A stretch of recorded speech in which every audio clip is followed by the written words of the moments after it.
Anime Declassified is a podcast run by the Anime Secrets website. Check us out at animesecrets.org for more anime, video game, tokusatsu content. Remember to follow us on Spotify, Apple Podcasts, YouTube, or wherever you listen to podcasts today.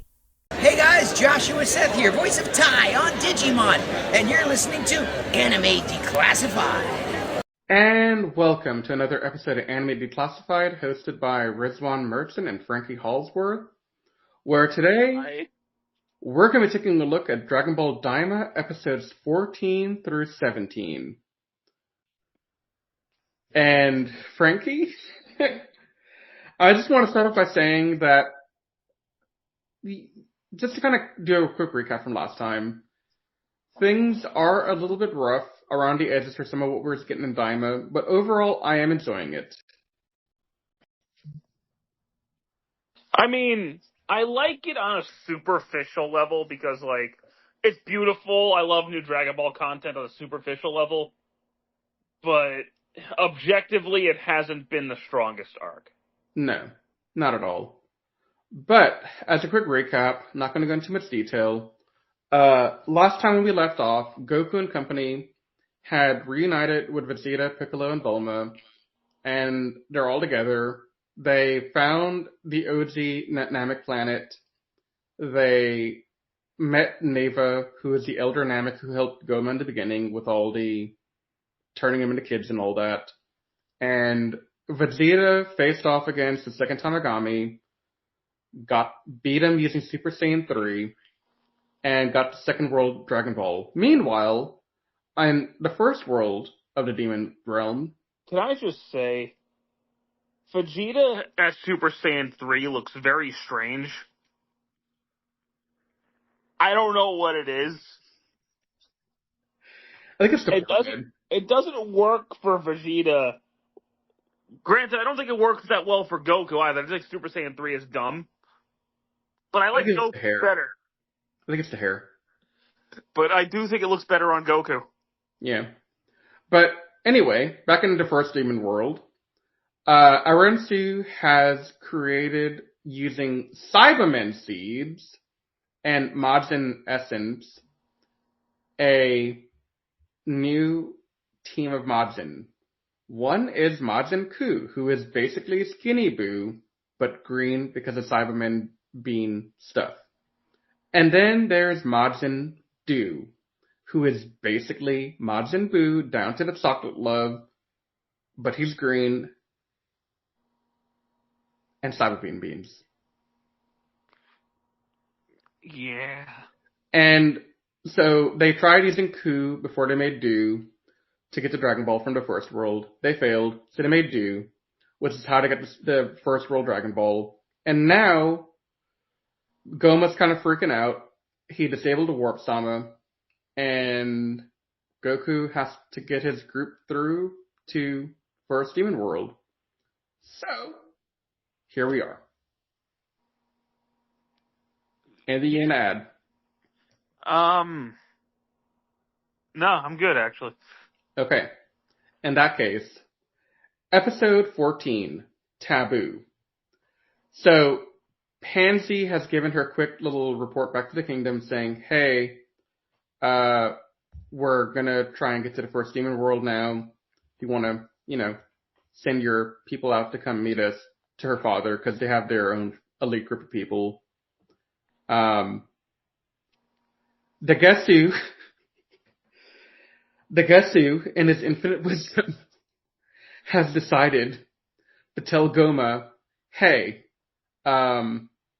you're worried about these people coming to take our Dragon Balls and defeating us and all that?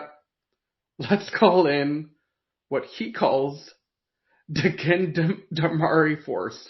Toku Sentai. The reason I'm laughing, I know what you're going for here, but the reason I'm laughing is because the Gendamari Force is nothing more than a Dollar General discount bargain bin iteration of the Ginyu Force. And for our tokusatsu fans in the audience who are listening in, this is a play on Super Sentai because you got 5 of these guys wearing their armor, and they do like some interesting moves to fight. And it's basically a callback to Sentai in a way. The Ginyu Force is a parody of Sentai. Oh, and yeah. Goku makes fun of the movements and is like, boom, okay, you guys are doing these stupid poses. You're leaving yourselves wide open. Yeah. So, Gomah is very unimpressed by the Gendarmerie force, because let's be real. Everyone's very underwhelmed by this group of people. They have nothing of worth in them at all. They don't even... Okay, so I'm going to go on a quick rant here, Frankie, and I know you're going to back me up on this one. I honestly cannot even remember the names of these 5 idiots in the Gendarmerie force. Because they're nobody characters. At least with the Ginyu force. I remember Captain Ginyu, Birder, Jace, Raccoon and Guldo, yes. There you go. I was trying to remember Goldo's name. Well, Guldo was useless. Excuse me, I like Goldo. Blown off by Vegeta and couldn't even beat Krillin. He was useless. Excuse me, I like him because he had the time travel thing or whatever. The time stop thing. He could stop time by breathing or holding his breath. It was really weird. It was really weird, but it was still funny. It was still interesting. Jace was just a British guy. You can have your wrong opinion, it's fine. Well, I'll admit that one.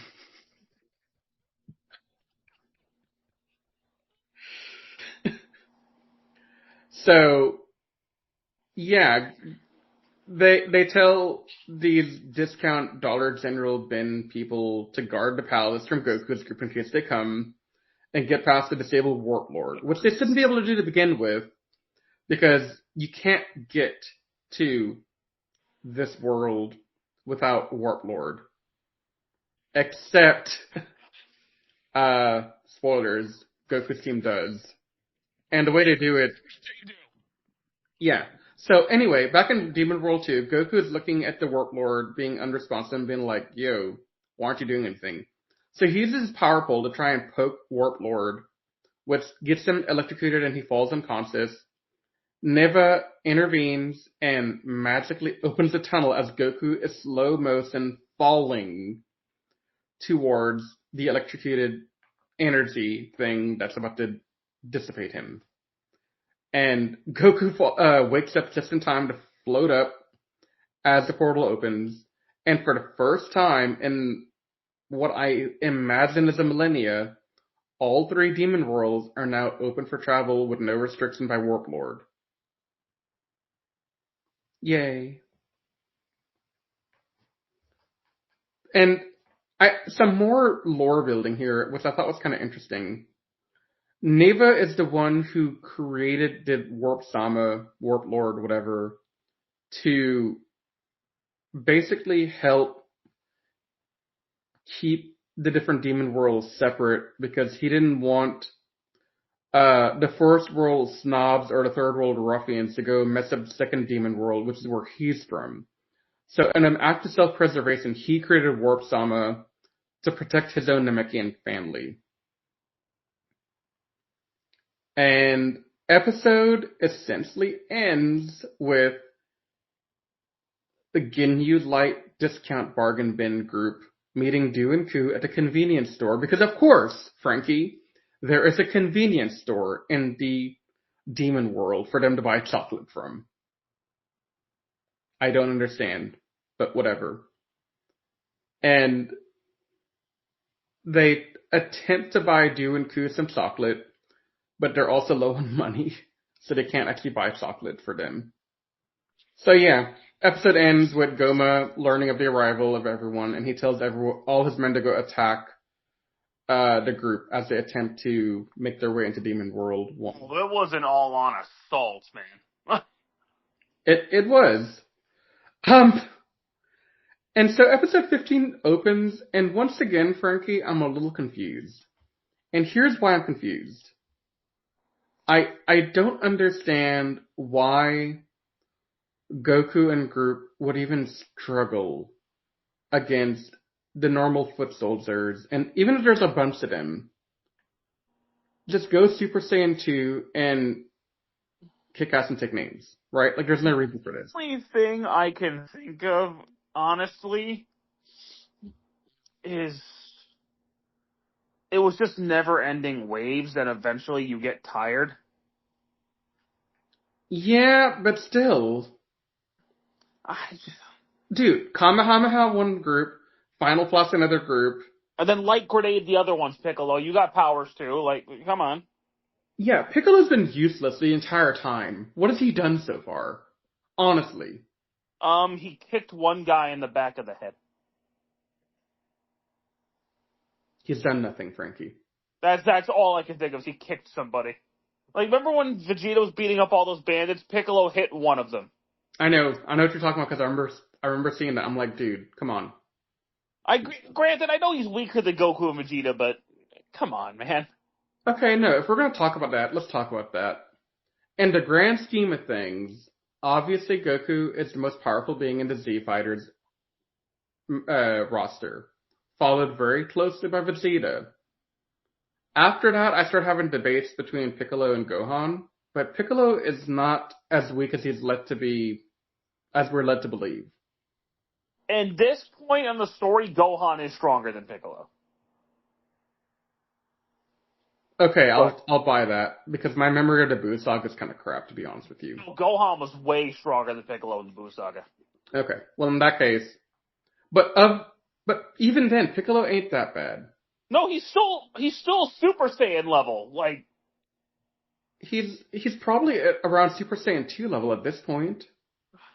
If he's probably very close at the very least, yeah.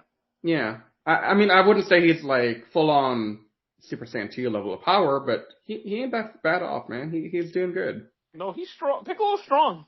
Yeah, he better than Krillin. Most people are, except Yamcha. We're gonna ignore Tien. Okay, Krillin's better than Tien, yeah. And Xiaotzu. Xiaozu's a clown. He has nothing of value. I don't think he actually exists, but that's... That sounds like another podcast topic on its own. Yeah.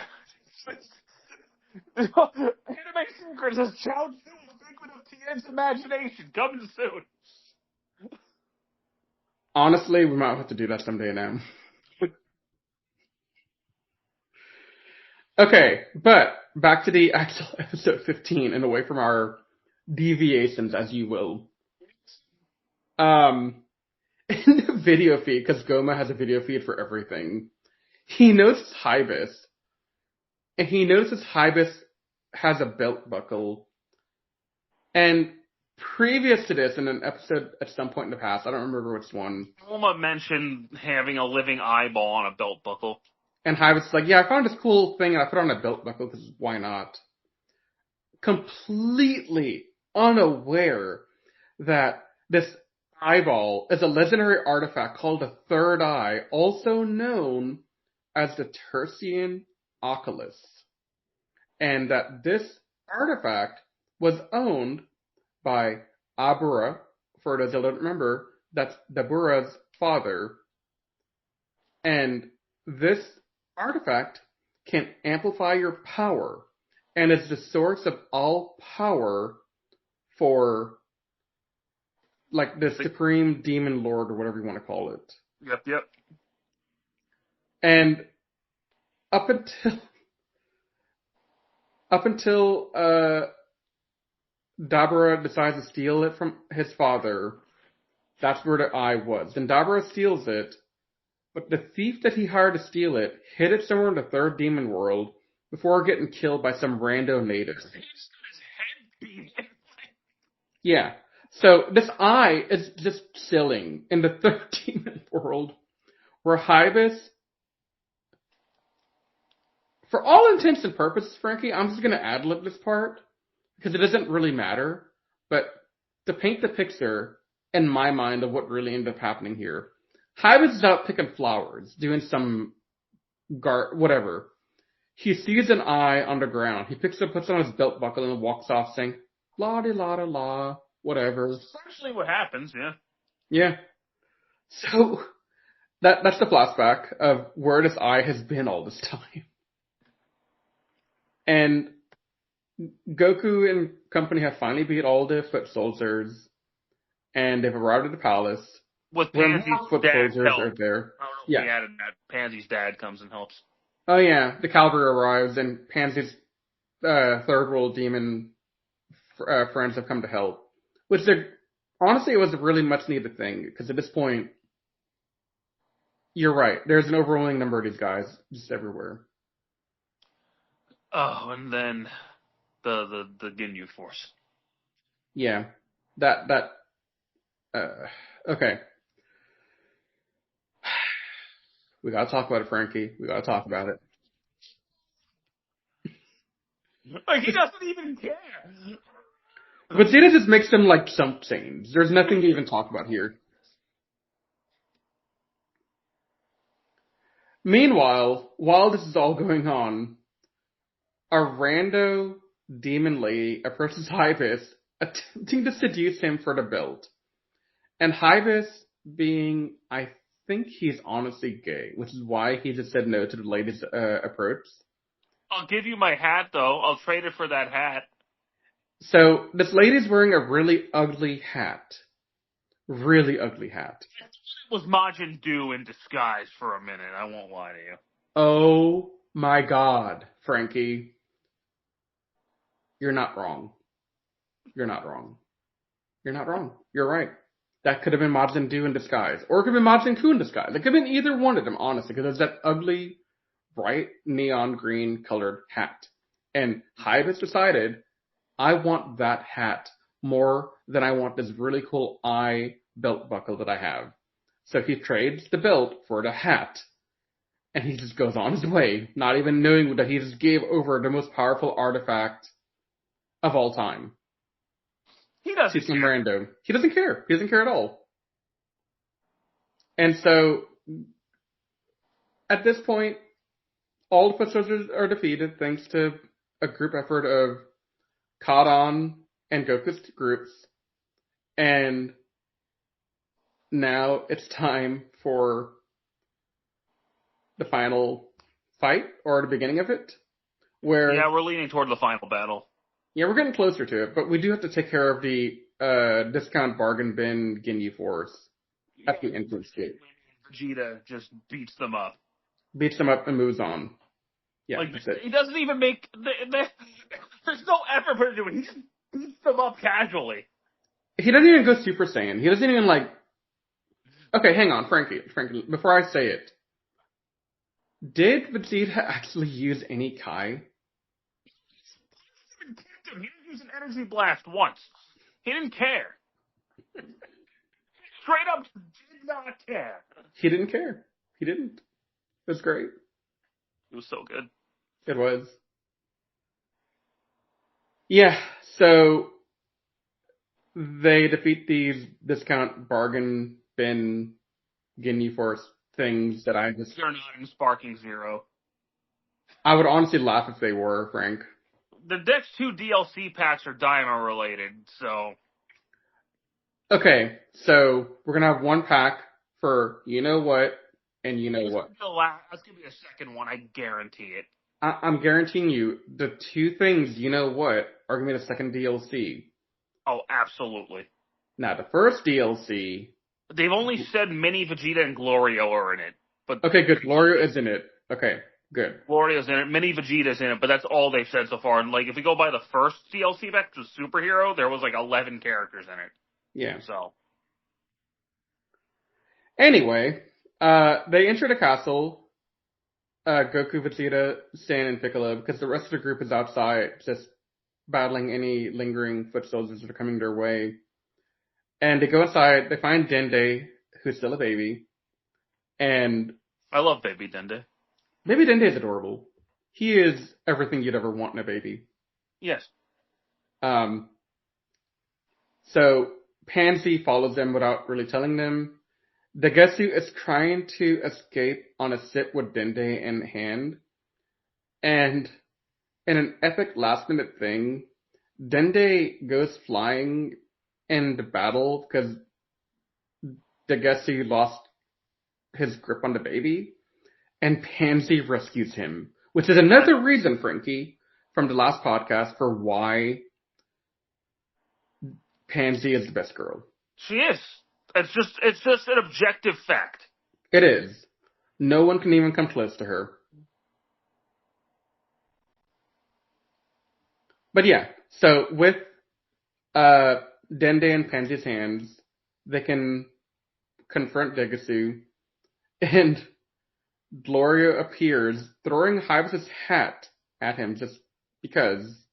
Why not? Because and that's how you Hyvis into the plot somehow. And that's how you defeat Degetsu, is with that. Degetsu is worthless. He is. He really is. There's no point to him. And this episode basically ends with Goku's group with the 2 Dragon Balls and Arensu entering with her 2 Majin and the Dragon Ball in her position. And within the castle, the demon lady who got the eye for the hat gives the eye to Gomah for all the treasure that she could ever want, and then helps Gomah, because Gomah is so freaking weak, and removing the eye from the belt and inserting the eye into his forehead, causing him to grow in size. Yeah, and turn into freaking Jiren. Basically. He looks just like Jiren. Okay, aesthetically yes, but power-wise no. He's not even close to Jiren's level.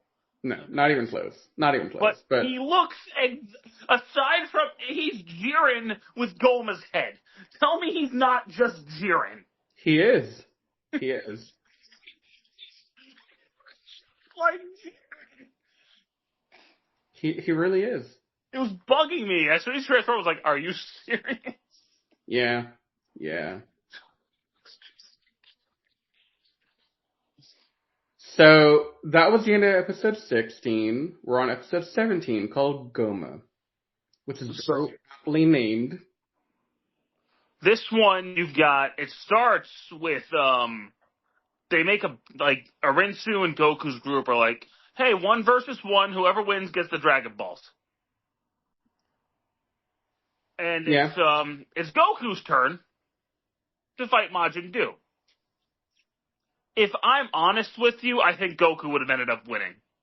Just saying. Yes, I agree with you.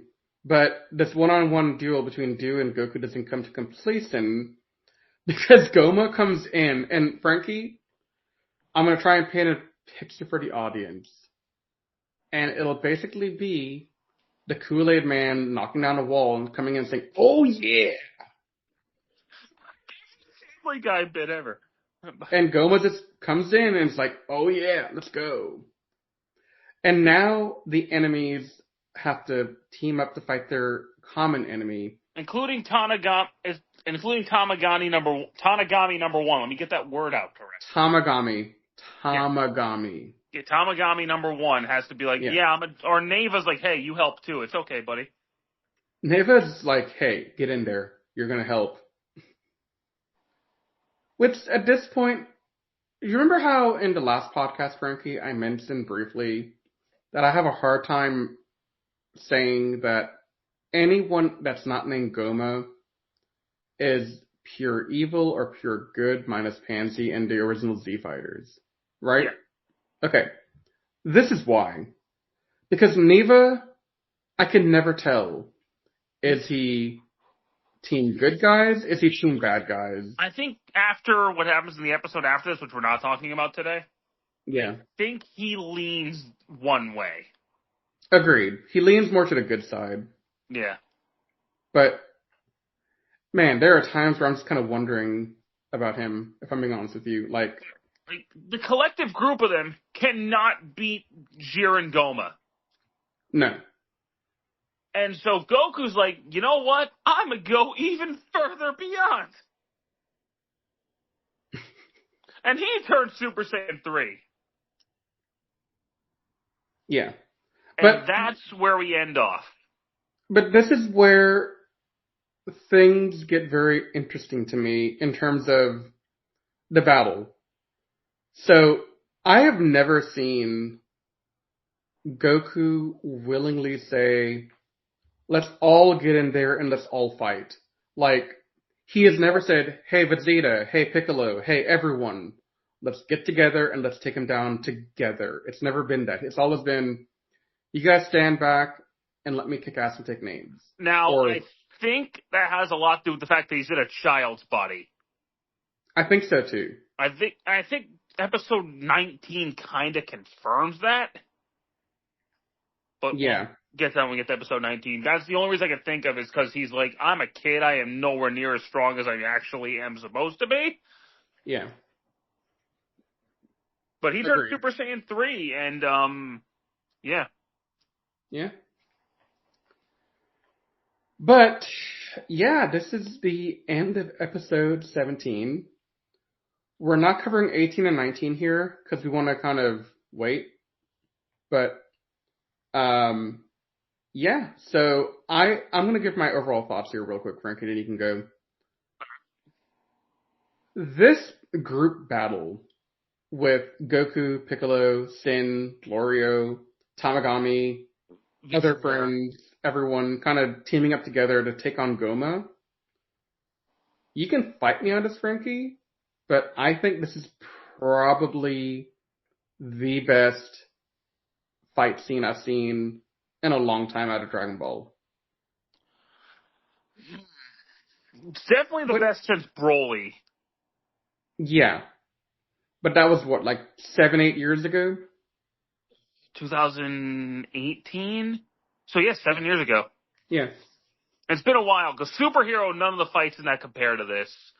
And I think... Even the Jiren fight. Okay, so the Jiren Goku fight... Which one? The final one. Oh, so Ultra Instinct. Okay. Right. That fight was really good, right? But I think the animation here is much better. Oh, Daima has way better animation, but as on a personal level, I prefer one-on-one Dragon Ball fights. I do too, but I think just the fact that we have this group battle dynamic going on, I think that it's very unique and makes me love it more. Because we don't see it very often. No, I agree with you. I get that, but I don't think anything for me will ever top Goku versus Frieza. Which time? On Namek. I think that's your fanboyness talking. I mean, shut up. I think that's just your fanboy talking. I know. I think the Frieza Goku fight there was really solid. But the combination of animation and fight choreography here, oof, that's some good stuff. In terms of fight choreography and animation, like pure, I think the only one that beats it is Gogeta versus Broly in the Broly movie. Agreed. But yeah, so at this point, I'm going to give you my thoughts, Frankie, because whenever I got to this point, I knew the next episode was going to have the thing that is the reason you and I are here right now. This episode elevated it from a C to like an A for me. Like these last few episodes, like the final battle, makes up for all the filler bullcrap we've dealt with the last 10 episodes. But also, if you really think about it, at this point we've had 17 episodes, right? Yeah. If I had to be honest, I would probably say we had 4 episodes of filler. And not even filler. Well, okay, like, I'm gonna say we had like 1 pure episode of filler. The Giant episode was all filler, and you're not gonna convince me otherwise. No. That's what I'm saying. We had 1 pure filler episode. And the rest of the other 3 that I'm talking about are kind of filler, but not really. Because there is some lore building, there is some progression of the story and stuff. But Get my Figuarts Dragon Ball shelf. I need to start getting the Daima figures. Yeah, definitely. But anyway, the point I'm trying to make is There is a little bit of filler throughout. There is some stuff that could have been tightened up a little bit. But for a 20-episode season, this is no real, like, problem to me to have a couple of things like that thrown in. Yeah, this is basically the length of an arc. Yeah. Because need I remind you, and I don't know if you've ever really watched it, how much filler did Naruto have? How much filler did Bleach have? I've never watched Naruto. I've watched Naruto the entirety of the first bit up until Shippuden. Didn't skip any filler. I watched 40 episodes of Shippuden, and there's Boku the filler throughout. Okay, like this is nothing. I'm not gonna even complain about the filler in this. I will complain about the giant episode because that was stupid, but I think everything else has been pretty good. All right, I can buy that.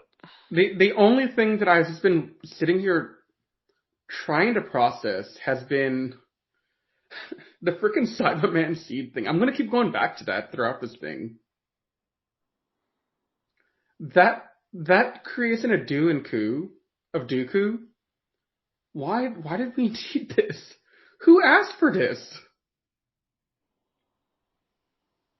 But honestly, I'm very excited for Daima. I think it's gonna end really solidly. It